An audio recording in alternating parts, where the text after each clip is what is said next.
हमने rectangle add करना हो, लिस्ट, इमेज, तो इसी तरह हम काफी सारे एलिमेंट्स को ऐड कर सकते हैं। मैं सबसे पहले हेडर ऐड कर लेता हूं, अगेन इस पर राइट क्लिक करके फुटर ऐड कर लेता हूं। अब टॉप पे मेरे पास हेडर, बॉडी और फुटर, जिससे मैं राइट क्लिक करूंगा मेरे पास उसका ऑप्शन आ जाएगा हेडर प्रॉपर्टीज, इस पर राइट क्लिक करूंगा बॉडी प्रॉपर्टीज, फुटर पर राइट क्लिक करूंगा तो फुटर प्रॉपर्टीज। अब यहां से जाकर मैं इंसर्ट कर लेता हूं टेक्स्ट बॉक्स। टेक्स्ट बॉक्स में किसके करवाना चाहता हूं, मैन्युफैक्चरर्स लिस्ट। अब मैं टेक्स्ट बॉक्स को जैसे ही सिलेक्ट करूंगा तो यहां पे टॉप पे मेरे पास कुछ प्रॉपर्टीज डिस्प्ले हो जाएंगी। अब इस टेक्स्ट बॉक्स का साइज मैं इंक्रीज करना चाहूं, फॉन्ट साइज इंक्रीज करना चाहूं तो यहां से मैं इनके साइजेस इंक्रीज कर सकता हूं। फॉन्ट फैमिली चेंज करना चाहूं, फॉन्ट फैमिली चेंज कर सकता हूं। बोल्ड करना चाहूं, सेंटर अलाइन करना चाहूं, सेंटर अलाइन कर सकता हूं। अब अगर आप यहां से देखें तो मेरा ये सेंटर में अलाइन नहीं है, मैं इस टेक्स्ट को इस रिपोर्ट के सेंटर में अलाइन करना चाहता हूं। हमारे पास दो ऑप्शंस हैं, हम इसे किसी जगह पे अलाइन करके इस रिपोर्ट को प्रिंट करवा के देख लें कि इसकी स्पेसिंग या इसकी पोजीशन क्या है, और फिर हम उसके अकॉर्डिंग से चेक करते जाएं, या फिर हम इसे टोटल यहाँ पे ड्रैग कर दें और यहाँ से इसे सेंटर अलाइन कर दें। तो मेरा टेक्स्ट बॉक्स इस रिपोर्ट के बिल्कुल मेरा ये टेक्स्ट इस रिपोर्ट के बिल्कुल सेंटर में अलाइन हो जाएगा। यहां से मैं इसे ऊपर कर देता हूं थोड़ा।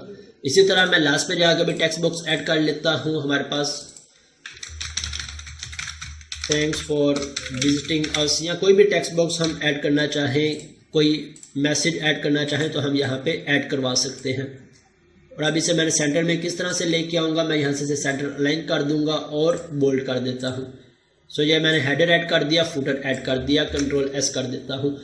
अब इसके साथ मुझे यहाँ पे टेबल ऐड करना है, लेकिन टेबल ऐड करने से पहले मुझे इस रिपोर्ट को डाटा सेट असाइन करना है या डाटा सेट इसके साथ बाइंड करना है। कैसे बाइंड कर सकते हैं, अब मुझे इस रिपोर्ट डाटा का ऑप्शन ओपन करना पड़ेगा। अगर मैं लेफ्ट साइड पे देखूं तो मेरे पास रिपोर्ट डाटा की ये विंडो आ रही है। अब यहां से इस कैनवस की कुछ सेटिंग्स, कुछ प्रॉपर्टीज, हमने बेसिक प्रॉपर्टीज देखी। अब इसके साथ हमने डाटा सेट कैसे बाइंड करना है, या मैं कहूँगा डाटा सोर्स कैसे बाइंड करना है। इसके लिए हम इसकी विंडो को ओपन कर लेते हैं, रिपोर्ट डाटा। अगर मैं इस पर क्लिक करूं मेरे पास ये विंडो ओपन होगी। अगर आपके पास ये विंडो नहीं आ रही तो आप व्यू पे चले जाएं और लास्ट पे आपके पास ये विंडो आ रही है, रिपोर्ट डाटा। इस पे क्लिक किया, ये विंडो आ गई। और अगर मैं यहां से रिपोर्ट को क्लोज कर देता हूं तब मेरे पास रिपोर्ट विंडो नहीं आएगी। ये विंडो सिर्फ उसी सूरत में आएगी जब मेरे पास रिपोर्ट ओपन होगी। अब इस रिपोर्ट डाटा में हमारे पास कुछ ऑप्शंस हैं, built in fields, parameters, images, data source, data sets.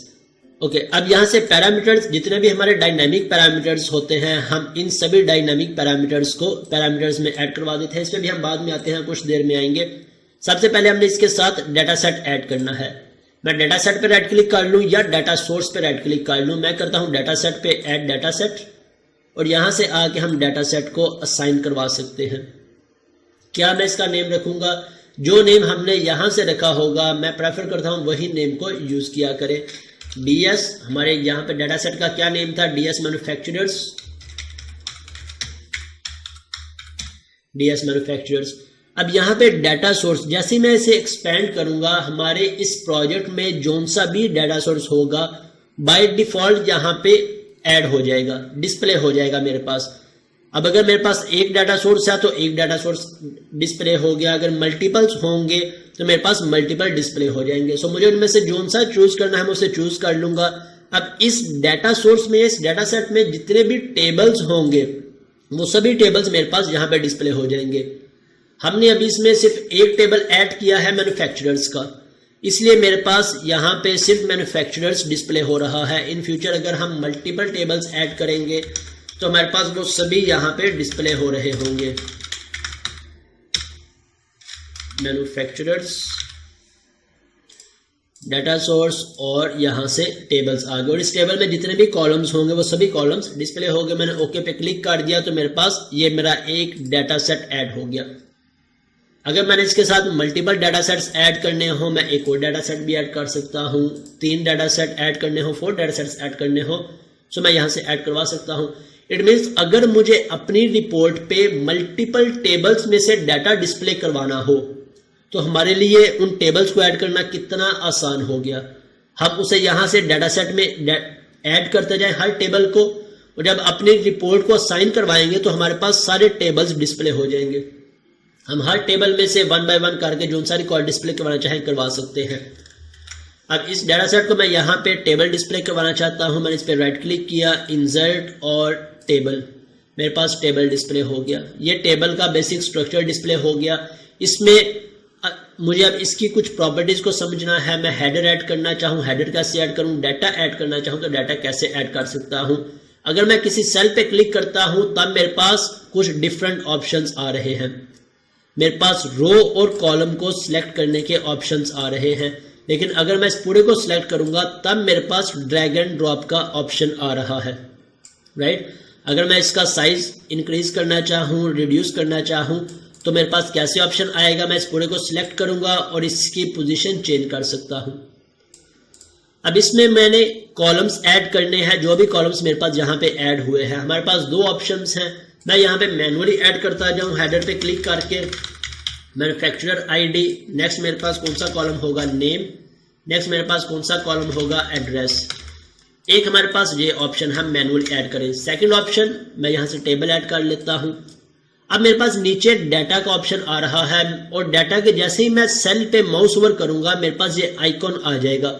इसमें मैं क्लिक करूंगा, मेरे सारे के सारे कॉलम्स डिस्प्ले हो गए। मुझे यहाँ पे जोन सा भी कॉलम डिस्प्ले करवाना है मैं उसे सिंपल सिलेक्ट कर लूंगा और उसके अकॉर्डिंग हेडर ऑटोमेटिकली ऐड हो जाएगा। Name, address. अब मेरे पास फर्दर कॉलम नहीं है, मैं कैसे ऐड करूं। मैं किसी कॉलम को सिलेक्ट करके इस पर राइट क्लिक करूंगा, मेरे पास ऑप्शंस आ गया। मैंने इंसर्ट कॉलम लेफ्ट करना है या राइट करना है या इसे डिलीट करना है। मैं इसके राइट पे ऐड करता हूं, राइट, अगेन इस पे क्लिक किया और फिर यहां से सिटी। तो इस तरह हमने जितने भी कॉलम्स डिस्प्ले करवाने हो हम इसमें कॉलम्स को ऐड करवा सकते हैं। अगर मैन्युफैक्चरर के बाद मुझे कोई कॉलम इंसर्ट करवाना है तो यहाँ से कॉलम इंसर्ट करवा लिया, और स्टेट डिस्प्ले करवाना चाहता हूँ मैं Ctrl+Z कर देता हूँ। तो इस तरह हम इसमें कॉलम्स को आसानी से ऐड करवा सकते हैं। अब मुझे इस हेडिंग का कलर चेंज करना है, तो मैं यहाँ से इस पूरी की पूरी रो को सिलेक्ट करूंगा और मेरे पास यहाँ पे ऑप्शंस आ रहे हैं। मैं इसका साइज इंक्रीज करना चाहूँ, इस हेडर का मैंने साइज इंक्रीज कर दिया। इसके फैमिली चेंज करना चाहूँ या कलर चेंज करना चाहूँ, बैकग्राउंड कलर, तो ये मेरे पास छोटी सी विंडो आ रही है बैकग्राउंड कलर चेंज करने की। तो यहाँ से मैं जोन सा भी कलर चूज करूंगा, ओके पे क्लिक किया, मेरा वो बैकग्राउंड कलर इसे असाइन हो गया। मैं इसके साथ इसे बोल्ड कर देता हूँ। तो ये हमने इसका बेसिक स्ट्रक्चर क्रिएट कर लिया, रिपोर्ट का और डाटा सेट का, और फिर टेबल भी ऐड कर दिया इसमें।